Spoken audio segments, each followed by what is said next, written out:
అమరావతి రెండో దశ land pooling ఇవాళ నుంచి స్టార్ట్ కాబోతుంది. రైల్వే ట్రాక్కు, ఇన్నర్ రింగ్ రోడ్డు కోసం ఎండ్రాయి, వడ్డమానులో ల్యాండ్ పూలింగ్ చేపట్టబోతూ ఉన్నారు. అదే సందర్భంలో రాబోయేటటువంటి రోజులలో అవసరమైనటువంటిది ఏదైతే మన అక్కడ కడదాం అనుకుంటున్నటువంటి స్టేడియం కావచ్చు, తర్వాత అక్కడ కడదాం అనుకుంటున్నటువంటి ఎయిర్పోర్ట్, ఇంటర్నేషనల్ ఎయిర్పోర్ట్ కావచ్చు, ఇవన్నీ ఆ తర్వాత దశలో సాగుతుంటాయి. ఓవరాల్గా ల్యాండ్ పూలింగ్ వేరు, ల్యాండ్ సంబంధించినటువంటి భూ సేకరణ వేరు, భూ సమీకరణ వేరు. సమీకరణ అంటే వాళ్ళకి 10 పైసలు డబ్బులు ఇవ్వకుండా భూమి తీసేసుకుని వాళ్ళకి ఏడాదికి ఎంత అని చెప్పి కౌలిచ్చి దాంతోపాటుగా ఈ భూమికి సంబంధించి 10,000 గజాలు డొమెస్టిక్, 200 గజాలు కమర్షియల్ ల్యాండు ఆ మొత్తం ఏరియాలో ఎక్కడో ఒక చోట ఇవ్వడం.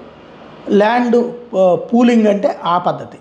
అలా కాకుండా భూ సేకరణ అంటే ఏంటయ్యా అంటే భూమి తీసుకుని దానికి 3 డబ్బులు ఇవ్వటం, అదే సమయంలో దానికి ప్రభావవంతమైనటువంటి ఇష్యూస్లో చర్య తీసుకోవడం అన్నటువంటిది. అంటే ఎవరెవరు నష్టపోతుంటారో వాళ్ళందరికీ కూడా ఉపాధి అవకాశాలు, ఉద్యోగ అవకాశాలు కల్పించడం. అంటే అది పోలవరం దగ్గర జరుగుతుంది. ఇది ల్యాండ్ పూలింగ్ అన్నమాట. ఇది తేడా. ప్రస్తుతానికైతే అమరావతిలో ఆ ఏర్పాట్లు చేస్తున్నారు.